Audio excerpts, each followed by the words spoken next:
Bismillahirrahmanirrahim. Assalamualaikum warahmatullahi wabarakatuh.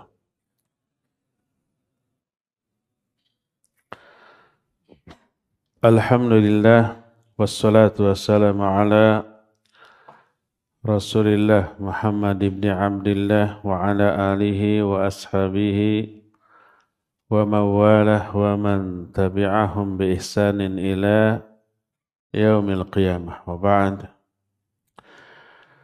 Hadirin anak-anakku sekalian, para santriwan santriwati di Ma'had Rahmatika Al-Athari Subang yang Allah muliakan, para jamaah sekalian yang ikut hadir, para pendengar radio Tarbiyah Sunnah Bandung, dan beberapa radio lain yang ikut gabung, para pemirsa Niaga TV, Rabbani TV, dan beberapa TV lain, serta para netizen di mana saja Anda berada. Alhamdulillah kita kembali berjumpa di ini masjid apa namanya? Masjid Rahmatika gitu ya. Subang. Kalau nggak salah ini yang ketiga kali ya saya hadir di sini sebagai upaya pembinaan terhadap khususnya para santri, para asatidzah al-kiram, serta jamaah di sekitar Ma'had Rahmatika Al-Athari ini. Sebagai tulabul ilm, para penuntut ilmu yang dimulai ikhtiarnya, muhawalahnya, perjuangannya sejak dini, sejak masih kecil. Karena setiap perjalanan yang sangat jauh, yang menempuh jarak ribuan kilometer pun, itu dimulai dari langkah yang pertama. Langkah pertama, kedua, langkah-langkah yang kecil dan dekat. Tapi pada akhirnya akan sampai pada jarak yang ribuan kilometer. Salah satu ulama zaman Kiwari rahimahullah yaitu Syekh Al-Albani, beliau sering mengungkapkan al-burghuth fi ardina satastansir.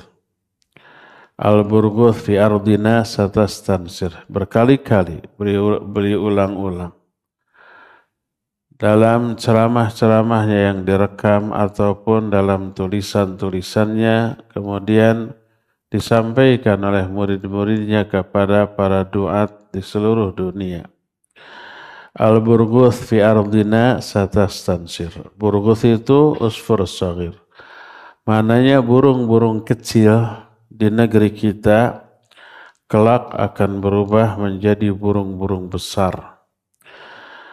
Penguasa udara di kalangan makhluk seperti burung elang, burung raja wali, burung yang besar yang bisa memangsa kambing, memangsa binatang-binatang yang ukurannya lebih besar, itu bermula dari telur terlebih dahulu. Setelah menetas menjadi burung kecil yang lemah. Terus berproses, berkembang, akhirnya menjadi burung raja wali yang menjadi penguasa angkasa. Apa maknanya? Maknanya adalah santri-santri yang belajar sejak awal, sejak dini, sejak kecil, asal mereka istiqamah, continue terus di dalam belajar, terus berusaha, berjuang, berkorban, ulet, dan sabar di atas seluruh proses yang harus dialami dan dijalani, kelak akan berubah menjadi ulama-ulama besar. Ulama besar tercipta dari proses yang sangat panjang.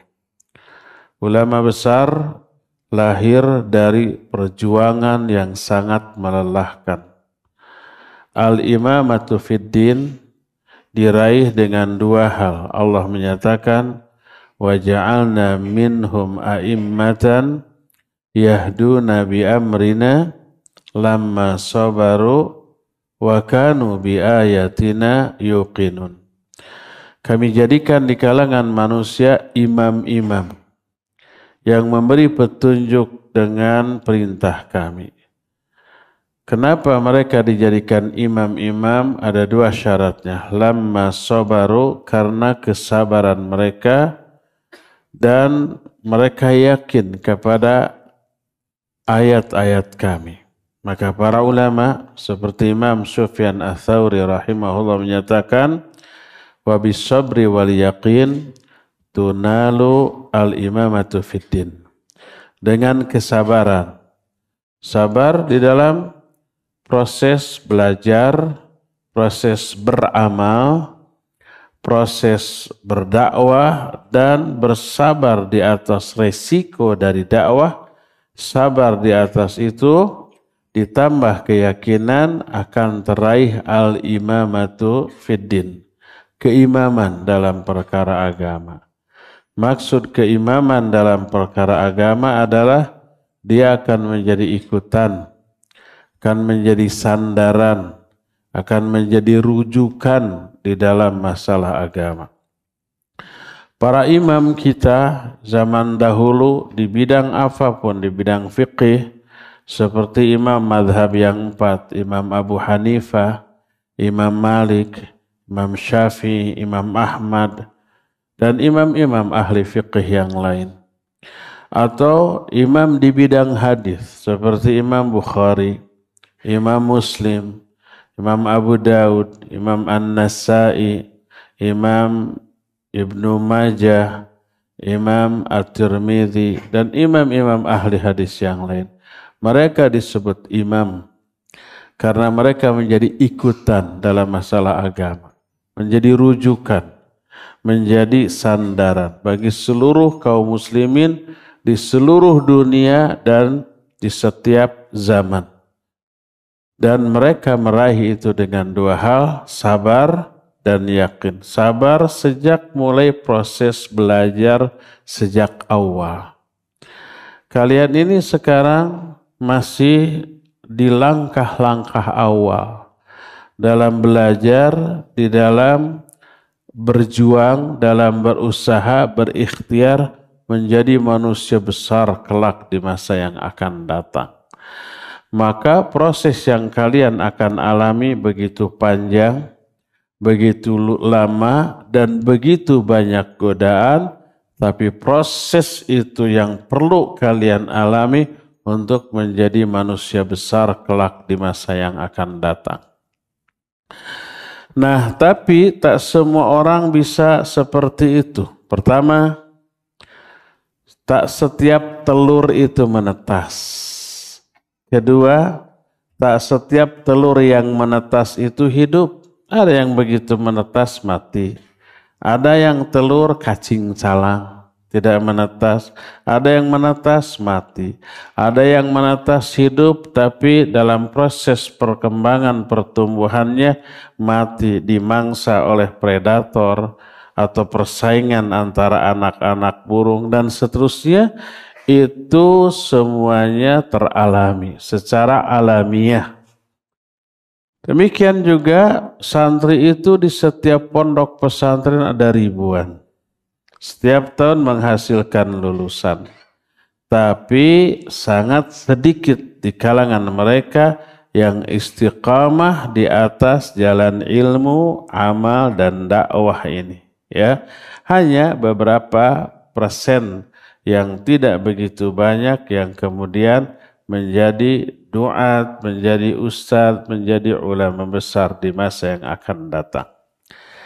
Nah, karena itu wajib kalian berikhtiar, berusaha untuk menjadi orang yang sukses di dalam agama. Maksudnya faham, beramal, berdakwah tentang agama ini, dan bersabar di atas seluruh penderitaan yang dialami selama proses itu kalian jalani. Bagaimana caranya agar Allah mempermudah kita, mengistiqomahkan kita di dalam proses belajar yang sangat melelahkan. Ada beberapa kiat bahasa Indonesia, sanes bahasa Sunda.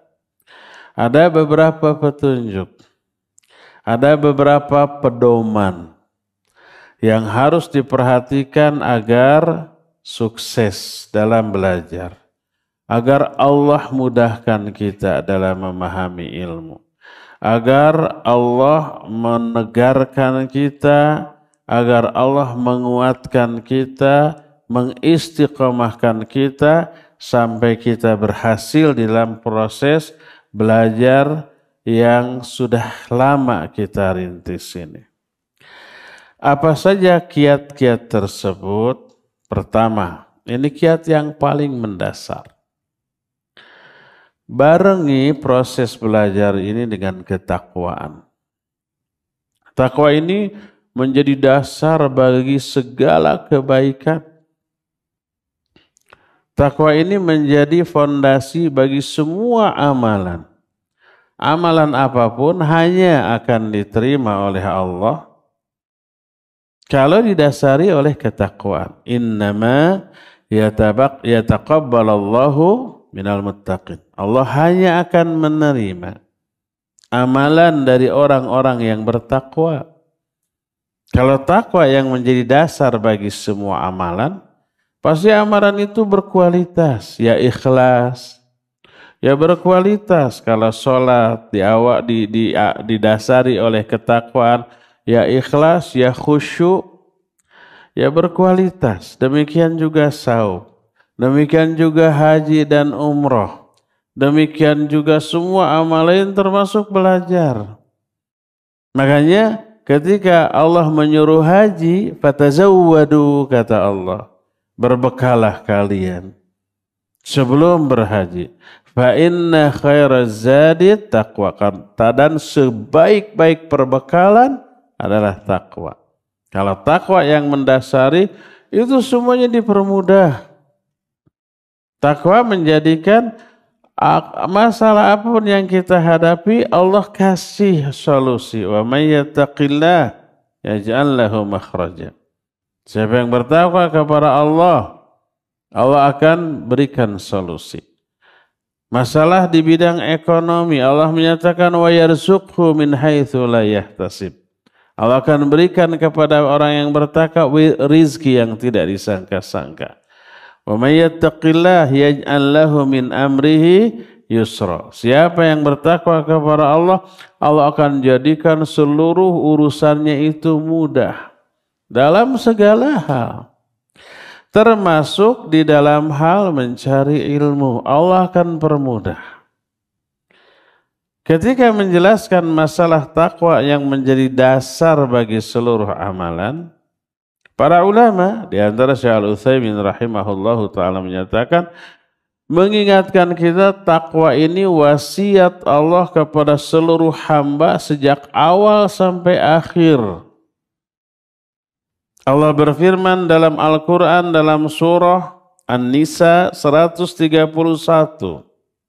Allah berfirman, وَلَقَدْ وَصَّيْنَا الَّذِينَ أُوتُوا الْكِتَابَ مِنْ قَبْلِكُمْ وَإِيَّاكُمْ أَنِ اتَّقُوا اللَّهَ.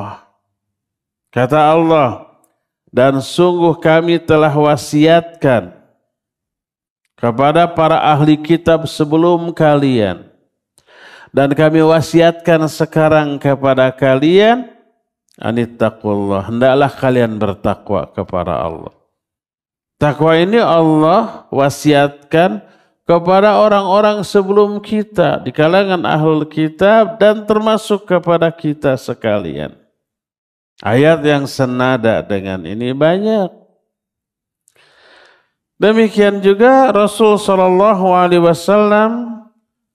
mewasiatkan kepada umatnya ini untuk bertakwa sebagaimana hadis yang diterima dari Abu Umamah Al-Bahili radhiyallahu an, dia berkata, aku mendengar Rasul SAW ketika khutbah di Haji Wada, beliau berkata di dalam khutbahnya, Kata beliau, ayyuhan nas ittaqu rabbakum wa sallu khamsakum wa sumu syahrakum wa addu zakata amwalikum wa ati'u umara'akum tadkhulu jannata rabbikum. Hei manusia, bertakwalah kalian kepada Allah. Pelihara salat kalian yang 5 waktu. Jaga saum kalian sebulan penuh di bulan Ramadan. Tunaikan zakat-zakat harta kalian dan taati umara-umara kalian, maka kalian akan masuk kepada surga Rabb kalian. Syarat masuk surga di sini ditetapkan beberapa poin. Yang pertama takwa. Kedua, memelihara salat yang 5 waktu. Ketiga, menjaga saum Ramadan. Keempat, menunaikan zakat. Kelimanya, mentaati umara, kalian akan masuk ke dalam surga. Dan inilah yang diwasiatkan oleh Allah, oleh Rasulnya, dan terus diikuti oleh para pemimpin kaum muslimin setelahnya di kalangan para khulafaur rasyidin. Seperti Umar bin Khattab radhiyallahu an. Dia menulis surat ke anaknya namanya Ibnu Umar. Dia menunaikan tugasnya sebagai orang tua yang harus membimbing, mendidik, mengarahkan anaknya. Walaupun anaknya ini sudah dewasa, sudah tak diragukan kesolehannya, tapi tetap dia tunaikan tugasnya sebagai orang tua untuk memberi nasihat. Apa isi suratnya?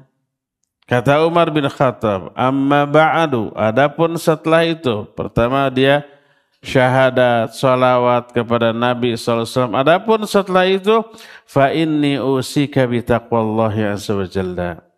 Fa innahu man ittaqahu waqah, wa man aqradahu jazah, wa man syakarahu zadah. Kata Umar bin Khattab, aku wasiatkan kepadamu wahai anakku untuk bertakwa kepada Allah. Lalu tidak sekedar memerintahkan, mewasiatkan bertakwa, Umar juga memberi motivasi, memberi pangbibita kepada anaknya agar terdorong, termotivasi untuk bertakwa. Apa pangbibitanya itu?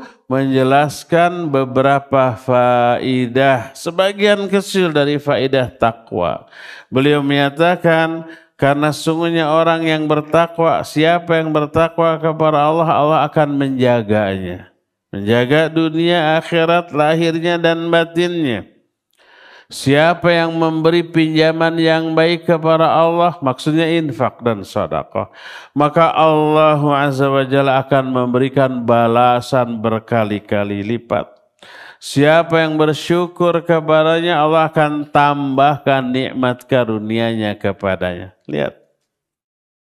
Jadi tidak sekedar menyuruh, mewasiatkan takwa, tapi memberi motivasi. Kalau kamu takwa, Allah akan menjagamu. Kalau kamu meminjamkan, memberi pinjaman yang baik kepada Allah alias infak dan sedekah, Allah akan ganti berkali-kali lipat. Kalau kamu bersyukur, Allah akan tambahkan nikmat karunia-Nya kepadamu. Ali bin Abi Thalib radhiyallahu an memberi wasiat kepada seseorang. Apa isi wasiatnya? Beliau berkata, usika bi taqwallahi azza wa jalla alladhi la budda laka min liqa'i wa la muntaha laka dunah wa huwa yamliku dunya wal akhirah. Aku wasiatkan kepada kamu untuk bertakwa kepada Allah yang mau tidak mau kamu pasti akan bertemu dengannya. Dan tidak ada akhir kesudahanmu kecuali kepada Allah. Dan dialah penguasa dunia dan penguasa akhirat. Ini yang menyebabkan kenapa kita harus takwa kepada Allah. Pertama pasti kita jumpa dengan Allah. Yang kedua tidak ada akhir kesudahan seluruh makhluk kecuali kepada Allah. Yang ketiga pemilik, penguasa, pengatur alam jagat raya dunia sampai akhirat itu adalah Allah Azza wa Jalla. Tidak hanya khulafaur rasyidin, para ulama as-salafus saleh zaman dahulu mereka itu suka saling mengirimi surat. Di antara kawan mereka sesama ulama atau kepada saudaranya, kepada kerabatnya, kepada sahabatnya. Isi wasiatnya itu selalu menekankan aspek ketakwaan. Salah satu isi surat di kalangan mereka yang sampai kepada kita. Jadikan ini wasiat mereka, wasiat para ulama yang dilandasi pada ilmu imannya dan amalnya. Jadikan itu sebagai wasiat bagi kita. Apa isi wasiat itu? Usika bitaqwallah alladhi huwa najika fi sariratika wa raqibuka fi alaniyatika faj'alillaha min balika ala kulli halin fi laylika wa naharika wa khafillahi biqadri qurbika qurbihi minka wa qudratihi alaik wa'lam annaka bi'ainihi la takhruju min sultanihi ila sultani ghairi wala min mulkihi ila mulki ghairi falyu'adzim minhu hadrak wal yukthir wajlaka wassalam. Aku wasiatkan kepadamu untuk bertakwa kepada Allah. Karena dialah yang akan menyelamatkanmu. Ketika kamu menyendiri, dia mengawasimu. Ketika kamu berada di tengah orang banyak. Jadikan Allah selalu ada dalam pikiranmu di setiap keadaan siang ataupun malam. Takutlah kepada Allah dengan kadar kedekatan Allah kepada kamu. Dengan kadar kekuasaan Allah atas diri kamu. Allah berkuasa kepada kita itu 100%. Allah dekat kepada kita itu super dekat. Lebih dekat daripada urat leher. Wa nahnu aqrabu ilaihi min hablil warid. Sedekat itu, maka rasa takutnya harus semakin besar. Allah itu tidak hanya mengetahui, melihat, mengawasi aspek keluar kita, termasuk aspek batin kita. Walaqad khalaqnal insan wa na'lamu ma tuwaswisu bihi nafsuhu wa nahnu aqrabu ilaihi min hablil warid. Kami yang telah menciptakan manusia, kami juga mengetahui apa yang dibisikkan dalam hati-hati mereka. Kami lebih dekat kepada mereka daripada urat leher mereka. Allah itu lebih dekat dari apapun kepada kita, maknanya tahu seluk-beluk kita, lahirnya, batinnya, luarnya, dalamnya. Sedekat itu, maka kadar rasa takut kita kepada Allah harus sebesar itu pula. Allah berkuasa kepada kita 100%, maka takut kita harus sesuai dengan kadar kekuasaan Allah kepada kita. Di bagian lain, para ulama selalu memberi wasiat, saling memberi wasiat kepada mereka, kepada kawannya dengan 3 wasiat.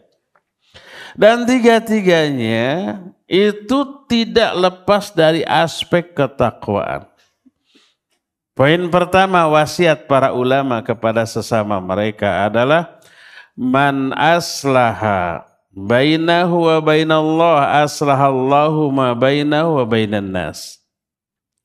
Siapa orang yang memperbaiki hubungan dia dengan Allah, ibadahnya ditingkatkan, tauhidnya, imannya, akidahnya ditingkatkan, Allah akan perbaiki hubungan dia dengan sesama manusia. Ini maknanya apa? Ini dalam penjabaran dari banyak ayat dan banyak hadis itu. Artinya kalau ada clash antara kita dengan sesama manusia, Buruknya hubungan kita dengan sama makhluk itu hukuman Allah kepada kita karena buruknya hubungan kita dengan Allah. Ketika kita ada clash dengan orang, nyaman gak hati kita? Gak nyaman ya. Apalagi dengan orang terdekat. Dengan kerabat, saudara, adik dengan kakak, paman dengan keponakan, apalagi orang tua dengan ayah, apalagi suami dengan istri, ada clash, nyaman gak hidup? Betah nggak ada di rumah? Nggak akan betah. Itu azab, itu siksaan. Dan itu disebabkan karena dosa. Allah menyatakan, "Wa ma asabaka min musibatin fabima kasabat aydikum." Apa saja musibah yang menimpa dirimu itu karena dosa-dosamu. Berkata Ali bin Abi Thalib, "Ma nazalal bala illa bidzam wa ma rufi'al bala illa bitaubah." Tidaklah bala turun kecuali karena dosa, dan tidaklah bala terangkat kecuali karena taubat. Bala itu turun sebagai azab atas dosa yang kita lakukan. Salah satu bentuk bala, dan yang paling berat bagi setiap orang, secara psikis membuat kita tidak nyaman, dalam bentuk ada clash dengan orang terdekat. Suami dengan istri berantem, nggak akan betah tuh di rumah atau di mana-mana juga nggak betah. Bingung balik, kan gitu ya. Pulang malu, tak pulang rindu, dan seterusnya.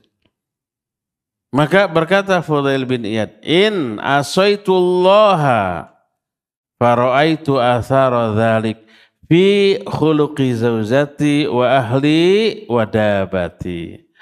Kalau aku dosa, kalau aku maksiat kepada Allah, aku melihat dampak buruk dari dosaku itu dalam bentuk buruknya akhlak istriku, akhlak keluargaku, dan bahkan binatang-binatang tungganganku. Jadi istrinya yang biasa taat menjadi menentang, anaknya yang biasa nurut menjadi membangkang, pembantunya yang harusnya taat, yang harusnya menurut, malah menjadi dia tidak lagi menuruti apa kata tuannya. Binatang tunggangannya, kalau zaman sekarang mobilnya, motornya atau apa, mogokan wae. Tidak mogok karena baru, kempes. Dah baru mah kempes juga bisa ya. Tidak kempes karena, dan tidak mogok karena baru, nyenggol-nyenggol orang, ada aja masalah yang membuat hidup kita tidak nyaman. Itu azab dari Allah. Hubungan buruk kita dengan sama manusia, efek dari buruknya hubungan kita dengan Allah. Perbaiki hubungan kita dengan Allah, Allah akan memperbaiki hubungan kita dengan sama manusia. Man aslaha ma bainahu wa bainallah, aslahallahu wa bainahu wa bainan nas. Yang pertama, siapa yang memperbaiki hubungan dia dengan Allah, Allah akan perbaiki hubungan dia dengan sama manusia. Ini wasiat pertama tuh.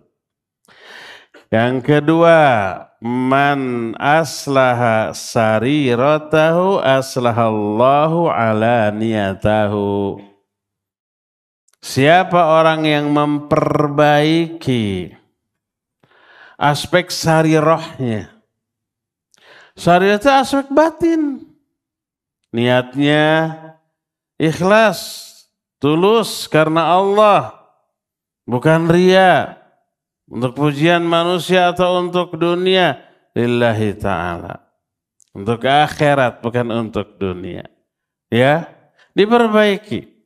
Terus, nah, kalau ibadah tersebut diharuskan, disertai dengan penghayatan sehingga melahirkan kekhusyuan. Seperti sholat, seperti baca Al-Quran, seperti berdoa, seperti berzikir, itu kan mengharuskan adanya kekhusyuan berupa penghayatan. Dan adanya kehusuan menjadi bukti bahwa jiwa kita pun ikut ibadah. Kan kita sebagai manusia disebut manusia karena ada dua unsur. Unsur lahir, unsur batin. Unsur raga, unsur jiwa. Ya, ada hati, ada badan. Baru kita disebut orang. Kalau hanya raga, tidak ada jiwa, bangkai namanya. Kalau hanya ada jiwa, tidak ada badan, ruh namanya. Kalau ruh dan badan ini menyatu, jadilah kita manusia. Taklif, pembebanan, tugas, perintah dari Allah tertuju kepada dua-duanya. Perintah Allah apapun bentuk perintahnya, sholat, itu tertuju kepada lahiriah kita, batiniah kita, raga kita, jiwa kita. Dua-duanya harus ikut sholat tuh. Sayangnya umumnya kaum muslimin sekarang kalau sholat hanya raganya aja ya. Batinnya, hatinya, jiwanya ikut sholat apa tidak? Rata-rata tidak. Mulutnya qomat kamit baca iftitah, fatihah, surat, baca zikir-zikir dalam gerakan sholat. Badannya berdiri, ruku, i'tidal, sujud, duduk. Sholat badannya, raganya.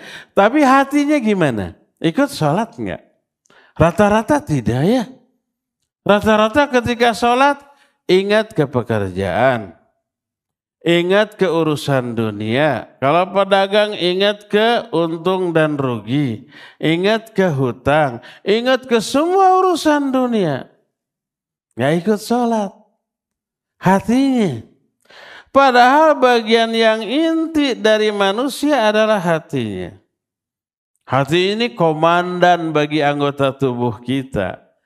Lah anggota tubuh baik tangan, kaki, mata, telinga, mulut. Itu dikomandonya itu oleh hati loh. Ala fa inna fil jasadi mudghah. Idza salahat salahal jasadu kullu wa idza fasadat jasadul kullu ala wahyal qalb. Ingat dalam tubuh manusia ada segumpal daging. Kalau segumpal daging ini baik, seluruh anggota badannya baik. Maksudnya seluruh amal yang dilakukan anggota badannya baik. Kalau buruk-buruk pula.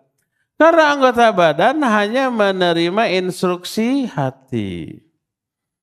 Maka yang paling Allah perhatikan dari manusia hatinya. Nggak lihat rupanya, nggak lihat hartanya, jabatannya, pangkatnya, popularitasnya, kekuasaannya, enggak. Dalam hadis sahih riwayat Imam Muslim, Nabi SAW menyatakan, Innallaha la yanduru ila suwarikum wala ila amwalikum, walakin yanduru ila qulubikum wa amalikum. Sungguhnya Allah tidak melihat rupa, fisik dan harta kalian. Orang tidak dianggap berdosa hanya karena goreng patut.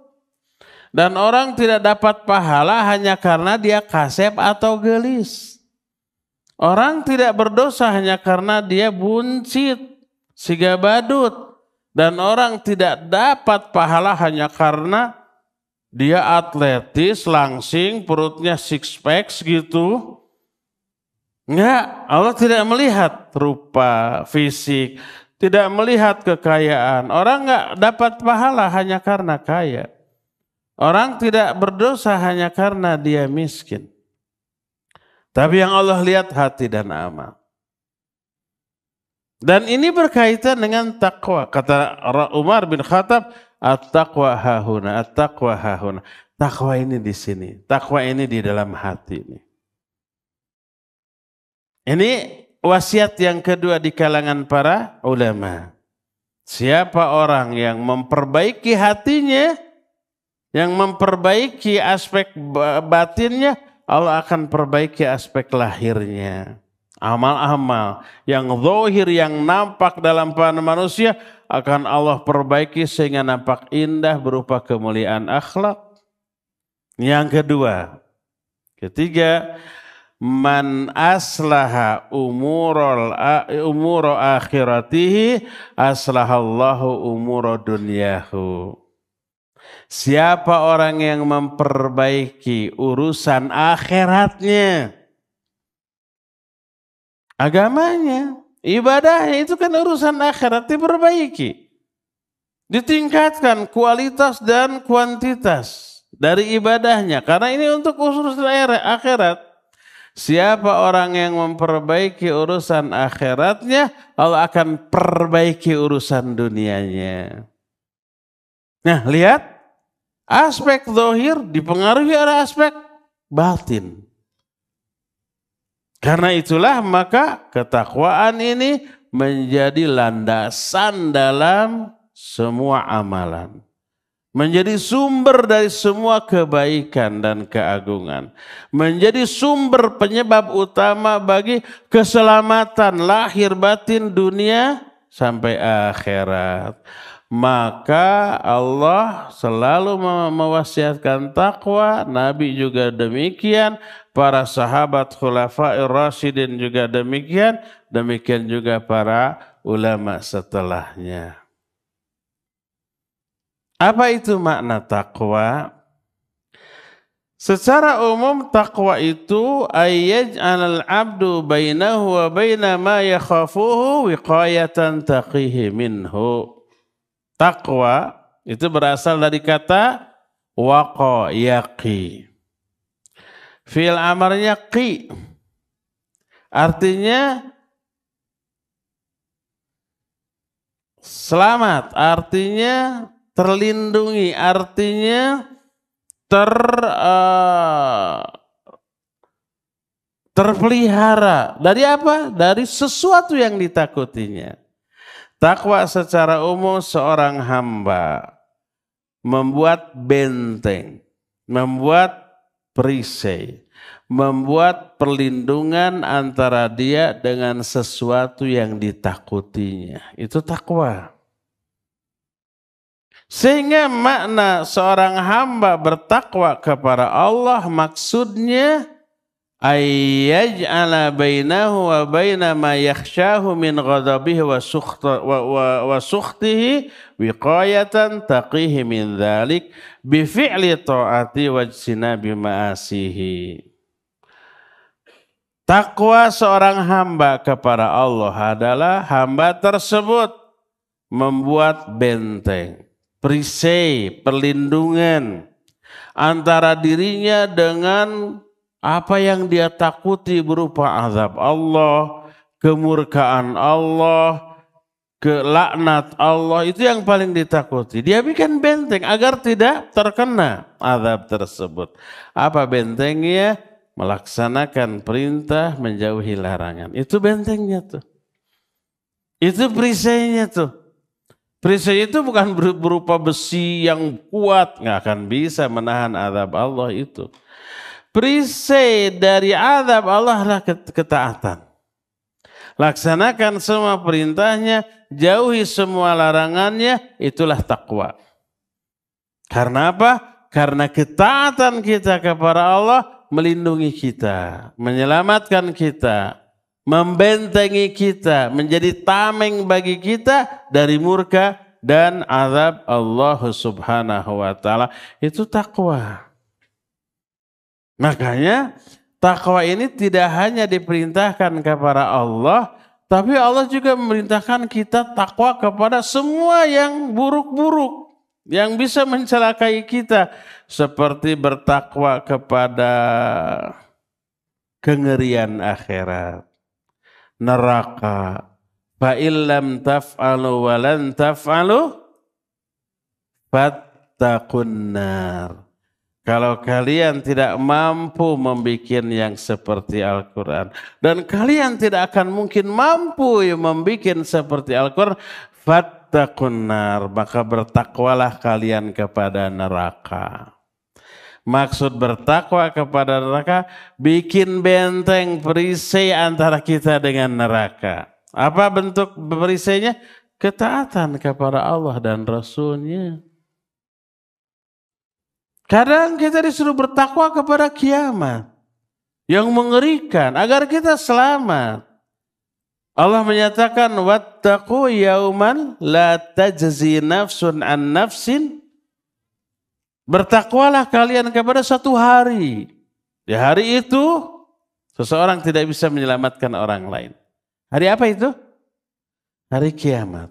Bertakwa kepada hari kiamat maknanya bikin benteng perlindungan agar tidak menderita di hari kiamat. Apa benteng perlindungannya? Taat kepada Allah dan Rasul-Nya. Bahkan disuruh juga takwa kepada dunia. Takwa kepada para wanita. Fattaqud dunya wattaqun nisa. Bertakwalah kalian kepada dunia. Dan bertakwalah kalian kepada para wanita.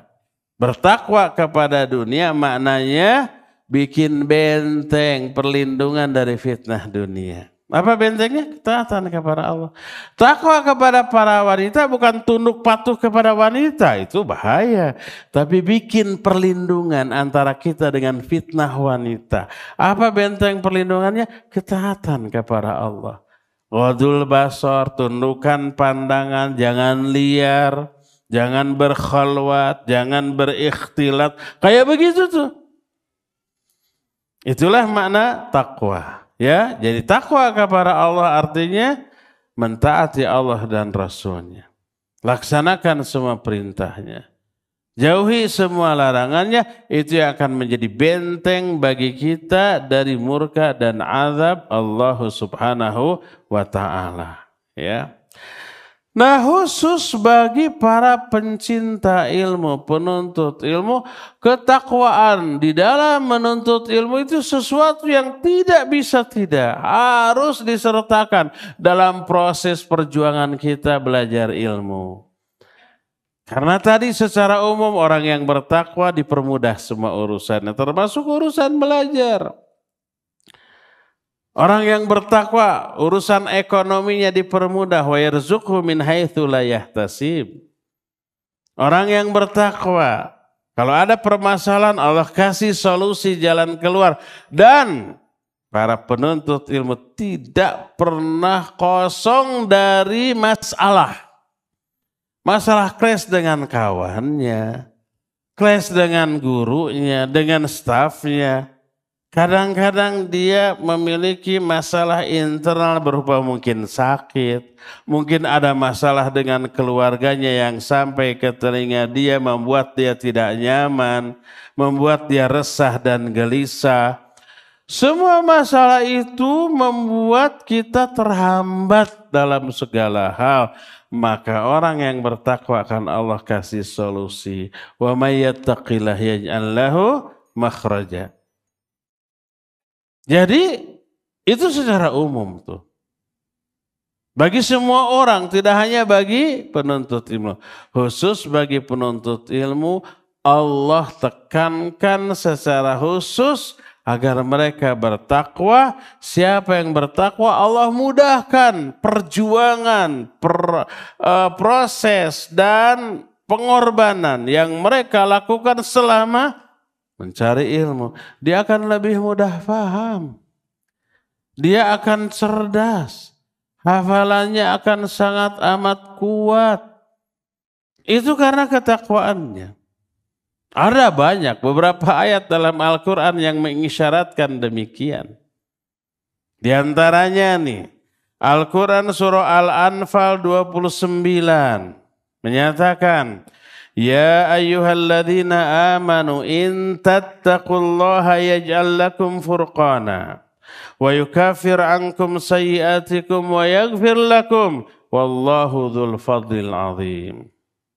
Hai orang-orang yang beriman, apabila kalian bertakwa kepada Allah, Allah akan berikan 3 anugerah yang akan kalian dapatkan. Pertama, Allah akan berikan furqan kepada kalian. Kedua, Allah akan hapuskan kesalahan-kesalahan kalian.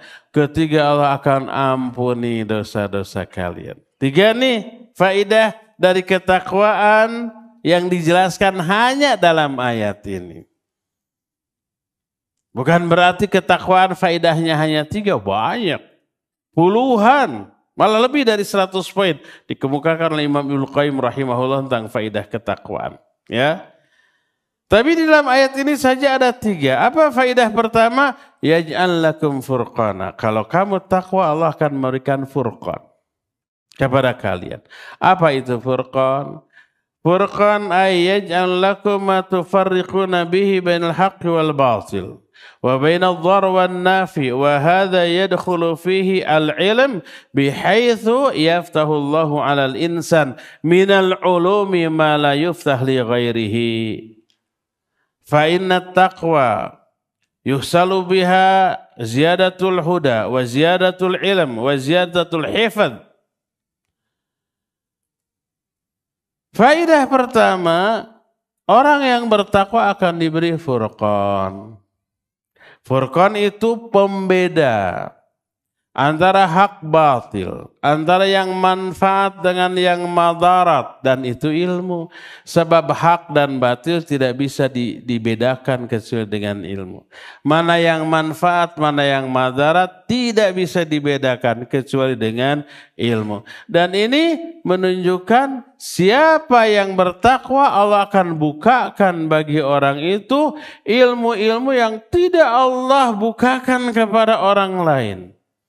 Karena ketakwaan menjadi penyebab Allah turunkan hidayah, Allah berikan ilmu, Allah anugerahkan kekuatan hafalan, dan Allah berikan kepada orang itu kecerdasan. Karena apa? Karena ketakwaan. Oleh karena itulah maka ada banyak kasus orang, 10 orang hafal sebuah ayat. 10 orang ini disuruh untuk mengambil faidah atau hukum dari ayat yang mereka hafal bersama-sama. Yang pertama hanya mampu mengambil 1 faidah. Yang kedua hanya mengambil 2 faidah, ketiga dan seterusnya. Itu tergantung apa? Salah satunya tergantung ketakwaan. Lebih bertakwa akan lebih mendalam pemahamannya, lebih tajam analisanya, lebih kuat hafalannya, lebih lama kuat tersimpan di dalam dadanya. Tidak akan terkena penyakit orang Subang, hese apa? Gancang poho. Susah hafal, mudah lupa. Enggak. Pernah kan mendengar sebuah riwayat ketika Allah Azza wa Jalla menurunkan ayat terakhir dalam Al-Quran, Al-yawma akmaltu lakum dinakum wa atmamtu alaikum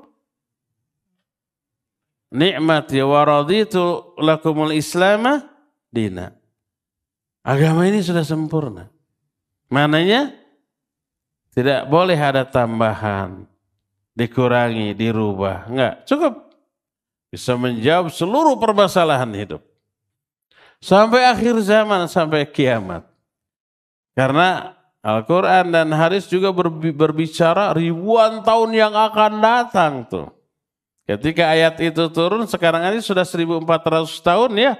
Masih relevan dan akan tetap relevan sampai akhir zaman. Entah berapa ribu tahun lagi ke depan nanti. Sampai kiamat. Nah, begitu ayat ini turun, para sahabat gembira, senang. Agama kita sudah sempurna, agama kita sudah sempurna. Senang. Tapi ada satu sahabat malah sedih, nangis. Siapa beliau? Beliau Abu Bakar As-Siddiq radhiyallahu anhu. Orang-orang kaget. Kenapa engkau bersedih, menangis? Bukankah agama kita sudah sempurna? Dijawab iya. Bukankah kita harusnya senang? Dijawab iya. Kenapa kamu sedih dan menangis? Apa jawabannya? Ini tidak kepikiran sama sahabat lain. Beliau menjawab, kalau agama ini sudah sempurna, menunjukkan tugas Nabi Muhammad SAW sudah selesai. Nggak akan ada lagi wahyu yang turun. Selama ini para sahabat selalu mengharapkan datangnya wahyu yang baru. Kalau sudah sempurna, nggak ada lagi wahyu yang turun, tugas Nabi SAW selesai, dan ini mengisyaratkan sebentar lagi beliau akan dipanggil oleh Allah. Sudah selesai tugas, sudah. Allah akan panggil tuh, Allah akan wafatkan. Ini kan yang ditangkap oleh Abu Bakar tapi tidak ditangkap oleh sahabat lain. Setelah dijelaskan begitu baru kepikiran, oh iya ya, baru mereka juga sedih ikut nangis. Dan betul cuma 81 hari setelah ayat ini turun, beliau dipanggil oleh Allah Azza wa Jalla, wafat. Lihat. Kenapa Abu Bakar bisa menangkap satu makna dengan turunnya ayat ini yang tidak ditangkap oleh sahabat-sahabat lain? Karena ketakwaan. Maka berkata Syekh Muhammad bin Shalih Al-Utsaimin rahimahullah ketika menerangkan aspek ini. Kata beliau, wala syakka annal insan kullama izdada ilman izdada ma'rifatan wa furqanan bainal haqqi wal batil wadh-dhara wan nafi wadh-dhari wan nafi wa kadzalika yadkhulu fihi ma yaftahu Allahu 'alal insan min al-fahm li'anna at-taqwa sababun liquwwatil fahm wa quwwatil fahm yuhsalu biha ziyadatul ilm. فإنك ترى الرجلين يحفظان آية من كتاب الله يستطيع أحدهما أن يستخرج منها 3 أحكام ويستطيع الآخر أن يستخرج أكثر من هذا بحسب ما آتاه الله من الفهم. Tidak diragukan lagi.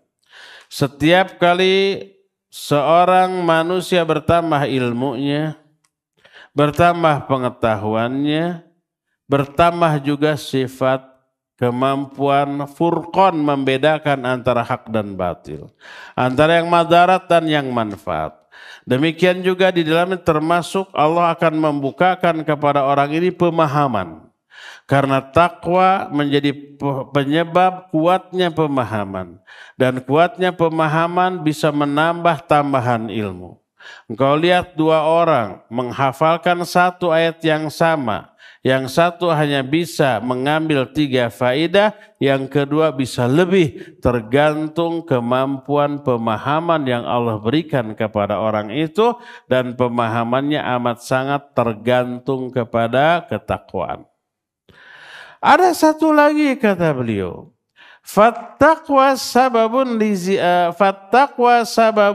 li ziyadatil faham wa yadkhulu fi dzalika aidan al-firasah. Annallaha yu'til muttaqi firasatan yumayyizu biha hatta bainan nas. Takwa menjadi penyebab bertambahnya pemahaman orang itu, termasuk di dalamnya firasat. Mananya? Allah akan memberikan kepada orang yang bertakwa firasat yang bisa membedakan, mengistimewakan dia di atas manusia yang lainnya. Sebagaimana banyak terjadi. Suatu saat ini ada satu delegasi datang kepada Utsman bin Affan radhiyallahu anhu. Saat itu Utsman menjadi khalifah. Nabi SAW, Abu Bakar, Umar sudah wafat. Di tengah jalan Anas radhiyallahu anhu melihat rombongan ini. Ada di antara rombongan ini datang dari jauh, salah satunya pemuda. Pemuda ini suatu saat di jalan melihat ada seorang wanita terlepas cadar. Melotot itu. Dilihat. Oleh orang-orang yang menyertainya langsung dibalikan tuh wajah nate. Jadi langsung dipalingkan wajahnya ke arah yang lain. Sambil berkata, ittaqillahis sabab. Ghaddu basara. Bertakwalah kamu kepada Allah wahai sabab. Tundukkan pandanganmu. Fa inna Allah azza wa jalla qala qul lil mu'minin yaghuddu min absarihim. Karena Allah berfirman, katakan kepada orang-orang mukmin adalah mereka menundukkan pandangan-pandangan mereka. Sudah.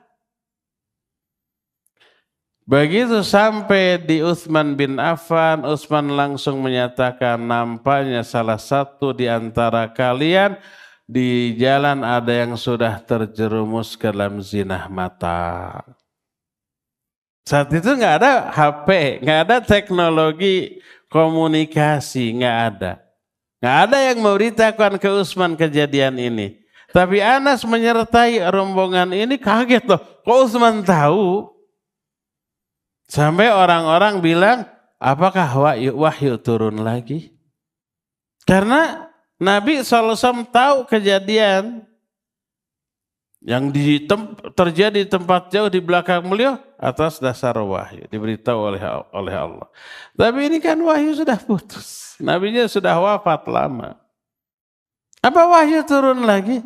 Kata Utsman tidak. Tapi inilah firasat. Ada satu hadis, tapi hadis ini dhaif. Didhaifkan oleh Syekh Salim bin Id al-Hilali. Menyatakan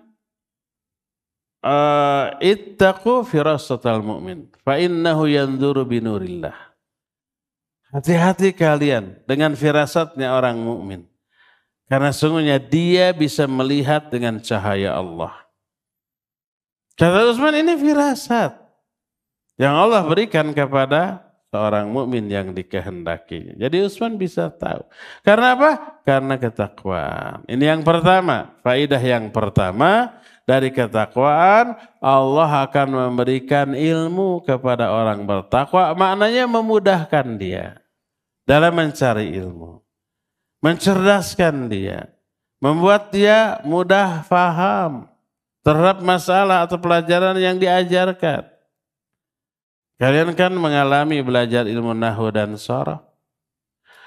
Memahami nahwu itu perlu kecerdasan. Yang nggak cerdas nggak akan bisa paham. Sekali belajar nggak paham, 2 kali liar, katilu kalina pusing, keempat kalina olab. Ada yang begitu? Banyak. Kenapa? Salah satunya faktor kemampuan memahami, kecerdasan yang kurang, dan faktornya adalah maksiat. Tinggalkan maksiat, pupuk ketakwaan, laksanakan perintah Allah, jauhi larangannya, Allah akan mudahkan dalam memahami ilmu. Karena ilmu terutama ulum syariah adalah hidayah. Adalah anugerah, adalah hadiah dari Allah Azza wa Jalla atas keimanan, ketakwaan, dan ibadah yang dilakukan oleh seseorang. Ketika orang yang ahli ibadah bertakwa kepada Allah belajar, Allah permudah untuk memahami, permudah untuk menghafalkan. Begitu sudah paham, sudah hafal, akan kuat tertancap di dalam jiwa, susah untuk lupa. Itu karena ketakwaan. Allah berfirman, wattaqullah wa yu'allimukumullah. Dalam surah Al-Baqarah 182, di akhir ayat ini ayat terpanjang dalam Al-Quran, sampai di mushaf itu 1 halaman penuh kan, tentang utang piutang. Ya ayyuhalladzina amanu idza tadayantum bidainin ila ajli musamma faktubu. Terus di akhir kalimat, di akhir ayat ini ada kalimat wattaqullahu wa yu'allimukumullah. Bertakwalah kalian kepada Allah, Allah akan berikan ilmu kepada kalian. Maknanya Allah permudah kepada kalian untuk memahami ilmu. Allah bukakan kepada kalian ilmu-ilmu yang tidak Allah gampangkan untuk orang lain. Ini faedah pertama dari ketakwaan, memudahkan kita untuk memahami ilmu, belajar ilmu. Kedua, wa yukaffir ankum sayyiatikum. Faedah kedua dari ketakwaan adalah Allah akan menghapus kesalahan-kesalahan kalian dari diri-diri kalian. Apa maknanya? Apakah dengan begitu bertakwa langsung terhapus dosa-dosanya? Tidak, ada proses. Maknanya wa takfirus sayyiat yakunu bil a'malis sholihah fa innal a'malas sholihatu kafirul a'malas sayyi'ah. Dihapuskannya kesalahan hanya dengan amal soleh. Amal-amal soleh bisa menghapus amal-amal salah, dosa yang lahir karena amal salah. Allah berfirman, innal hasanati yudhibnas sayyi'at. Kebaikan-kebaikan amal soleh itu bisa menghapus dosa-dosa karena amal salah. Berkata Rasul sallallahu alaihi wasallam dalam hadis sahih riwayat Imam Muslim, as-salawatul khams Wal jumu'ah ilal jumu'ah. Wa Ramadan ila Ramadan kafaratul lima bainahuma majribatil kabair. Salat yang 5 waktu. Jumat ke Jumat, Ramadan ke Ramadan. Dalam riwayat lain umrah ke umrah itu menghapus dosa-dosa di antara amal-amal soleh tadi. Jadi semua amal soleh menghapus dosa. Makanya berkata Rasul SAW, Fa'at bil sayyah hasanah tamhuha. Ikuti keburukan itu dengan kebaikan. Kebaikan itu bisa menghapus dosa keburukan tadi. Jadi dihapuskannya kesalahan karena amal soleh. Lalu apa korelasinya dengan orang yang bertakwa dengan dihapuskan kesalahan-kesalahan dari diri orang takwa? Berkata Syekh Al-Utsaimin, wa hadza ya'ni annal insana idza taqallah sahalallahu al-a'mal salihah allati yukafirullahu biha anhu. Ini bermakna siapa orang yang bertakwa kepada Allah, Allah akan mudahkan kepada orang itu. Allah akan berikan hidayah untuk melakukan amal-amal soleh yang bisa menghapus dosa-dosanya. Allah anugerahkan untuk tobat, lalu dia bertobat. Allah anugerahkan dia untuk banyak istighfar, lalu dia beristighfar. Allah anugerahkan kepada dia hidayah dan taufik untuk banyak infak dan sedekah. Karena infak dan sedekah juga menghapus dosa-dosa. Pokoknya Allah berikan hidayah untuk melakukan amal-amal soleh, amal kebaikan. Dengan semua amal tadi terhapuslah kesalahan orang tersebut. Ini faidah yang kedua. Bagi orang-orang bertakwa. Ketiga, wa yaghfir lakum dzunubakum. Allah juga akan mengampuni dosa-dosa kalian. Tadi dihapus kesalahan, ini diampuni dosa. Apa bedanya? Bedanya kalau diampuni lebih dari sekedar dihapus kesalahan. Apa ampunan? Ampunan itu dalam bahasa Arab disebut maghfirah, mengandung 2 hal. Pertama di dunia, berupa apa? Dosa kesalahan kita oleh Allah ditutupi, dirahasiakan, gak diketahui oleh orang banyak. Yang tahu hanya dia dengan Allah. Orang lain gak tahu. Sehingga orang lain nyangka ini orang soleh, padahal banyak kesalahan. Tapi kesalahan ditutup oleh Allah Subhanahu wa ta'ala. Makanya orang-orang banyak muji. Kenapa mereka muji? Gak tahu orang ini punya banyak dosa, punya banyak kesalahan. Dipuji itu. Makanya ada doa yang apabila kita dipuji oleh orang, kita berdoa, Allahumma la tu'akhidni bima yaqulun. Waghfirli ma la ya'lamun. Waj'alni khairan mimma yadhunnun. 3 tuh kalimat. Ya Allah, jangan Engkau azab aku karena pujian mereka. Ampuni aku dari dosa-dosa yang tidak mereka ketahui. Mereka memuji itu karena nggak tahu kita banyak dosa. Ya, ampuni dosa-dosa yang tidak mereka ketahui dan jadikan aku lebih baik daripada dugaan mereka. Mereka menduga kita soleh, jadikan aku lebih soleh daripada dugaan mereka. Gitu tuh. Kalau dipuji jangan pujian nih, saya atau hebat. Nah, jangan. Itu jadi dosa karena ujub, karena takabur dengan pujian orang. Jadi di dunia dosa orang itu ditutup. Orang-orang nggak tahu. Di akhirat dosa orang ini diampuni oleh Allah dan tidak diazab. Apakah catatan amalnya dihapus? Belum tentu. Orang yang dapat maghfirah, belum tentu catatannya itu dihapus. Ada sampai ke akhirat. Tapi tidak diazab, diampuni. Sebagaimana diterangkan dalam banyak hadis. Di antaranya Rasul sallallahu alaihi wasallam menyatakan innallaha sayukhlisu rajulan min ummati yaumal qiyamah ala ru'usil khalaiq. Allah mau menyelamatkan salah seorang laki-laki di kalangan umatku pada hari kiamat di hadapan seluruh makhluk. Lalu Allah hamparkan 99 lembar kesalahan orang itu.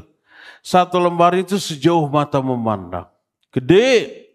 Menunjukkan satu lembarnya berisi banyak kesalahan orang ini. Ada di 99 lembar tuh, bayangkan. Ada catatannya. Kemudian Allah bertanya, apa kamu mengakui semua dosa ini? Ya. Apa kamu menyangka malaikat pencatatku zalim kepada kamu? Ada dosa yang tidak dilakukan tapi ada catatannya. Zalim kan? Kata orang ini enggak ada. Benar semua yang tercatat di sini. Alaka au indaka hasanah au alaka udhrun au indaka hasanah. Kamu punya uzur enggak? Mungkin terpaksa, mungkin lupa. Atau punya kebaikan yang bisa menghapus semua dosa ini? Enggak ada. Diakui semua dosa itu banyak, bayangkan. Kata Allah, bala inna indaka bala inna laka indana hasanah. Ya, menurut kami kamu punya kebaikan. Dikeluarkanlah satu kartu. Di dalamnya tertulis apa? Asyhadu an la ilaha illallah wa asyhadu anna Muhammadar Rasul. Kemudian ditimbang. Ternyata berat ke? Kartu terhapus semua kesalahan ini. Tidak diazab. Catatan itu ada sampai kepada hari kiamat. Dalam riwayat lain Allah panggil seorang mukmin, Allah siapkan catatan amal dia, lalu Allah tutupkan sater, gordeng. Orang lain nggak lihat dan nggak mendengar dialog Allah dengan orang itu. Allah bertanya, ata'rifu dzamba kadza fi yaumi kadza? Kamu mengakui dosa kamu ini di hari ini. Catatannya ada. Bala ya Rabbi, ya saya akui. Terus semua dosa yang pernah dia lakukan catatannya ada, diperlihatkan dan diakui. Sampai dia yakin bahwa dirinya akan binasa, diazab karena banyak dosa. Allah berfirman, qad satartuha laka fid dunya wa aghfiruha lakal yaum. Aku tutupi, aku rahasiakan semua dosamu itu ketika di dunia, dan pada hari ini aku ampuni dosamu. Catatannya ada sampai hari kiamat. Tapi tidak diazab, tapi diampuni. Kalau dapat maghfirah, mungkin catatan dosanya tidak dihapus. Ada. Sampai ke hari kiamat diperlihatkan lu, tapi kemudian diampuni. Tidak diazab. Itulah maghfirah. Tapi kalau tadi orang taubat, orang istighfar, orang banyak melakukan kebaikan, maka dosa-dosa terhapus oleh semua itu, termasuk catatannya. Dihapus. Dan di akhirat tidak akan lagi ditanya. Adapun yang dapat maghfirah tidak dihapus. Di akhirat ditanya tapi diampuni. Yang jelas dua-duanya dapat diperoleh oleh orang yang bertakwa. Jadi kita lihat pengaruh takwa dalam segala hal luar biasa. Termasuk dalam hal mencari ilmu. Makanya dalam sebuah kitab ada namanya Hilyatul Talibil Ilm. Hiasan bagi para penuntut ilmu. Salah satu hiasan adalah ibadah, ketakwaan, jauhi dosa dan maksiat. Itu perhiasan yang dimiliki oleh para pencari ilmu. Lalu di dalam buku ini dibahas salah satu bab, Tullabul Ilm wal Ibadah. Para penuntut ilmu hubungannya dengan ibadah. Semua penuntut ilmu ahli ibadah.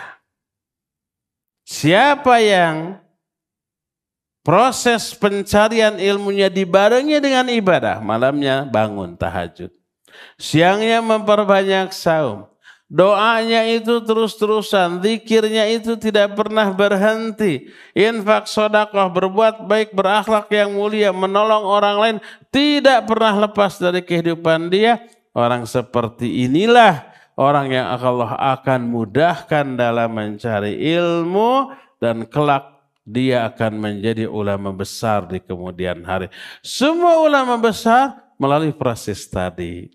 Oleh karena itu, kalian sebagai para santri, perjuangan kalian dalam mencari ilmu jangan pisahkan dari ibadah. Bangunlah malam hari untuk tahajud. Banyak-banyaklah saum di siang hari, saum sunnah. Barengi dengan membaca Al-Quran sesering mungkin dan menghafalkannya. Jangan lupakan berdoa sesering yang kita bisa. Berzikir di setiap saat yang kita mampu. Semua itu wujud nyata dari ketakwaan. Dan semua itu akan mempermudah kita dalam proses pencarian ilmu yang kita lakukan sekarang. Ya. Inilah poin pertama agar mudah memahami ilmu, yaitu takwa kepada Allah. Poin yang kedua. Nanti bulan depan kita bahas. Sekarang cukup sampai di sini, waktunya sudah 1 jam lebih. Dan kita masih punya sisa waktu untuk bertanya jawab. Wa sallallahu ala nabiyina Muhammadin wa ala alihi wa ashabihi wasallam. Ya, kita buka sesi tanya jawab, boleh dengan tulisan, boleh dengan ngacung langsung ya. Ahwat, kalau ada mic di sana boleh langsung, boleh juga dengan tulisan.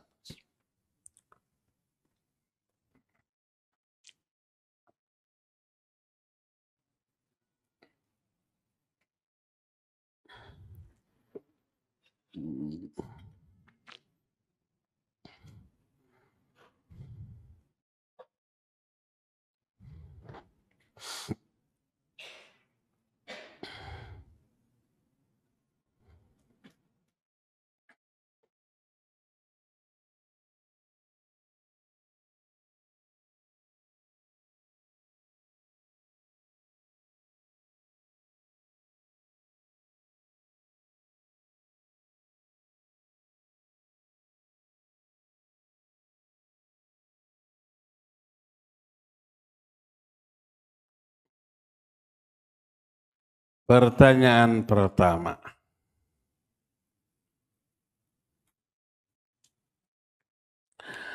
Apa yang harus dilakukan oleh penuntut ilmu agar menjadi orang yang bertakwa kepada Allah Subhanahu wa ta'ala? Ini yang akan kita bahas 4 bulan yang akan datang. Sebab ada 4 poin agar mudah memahami ilmu, kita baru poin pertama.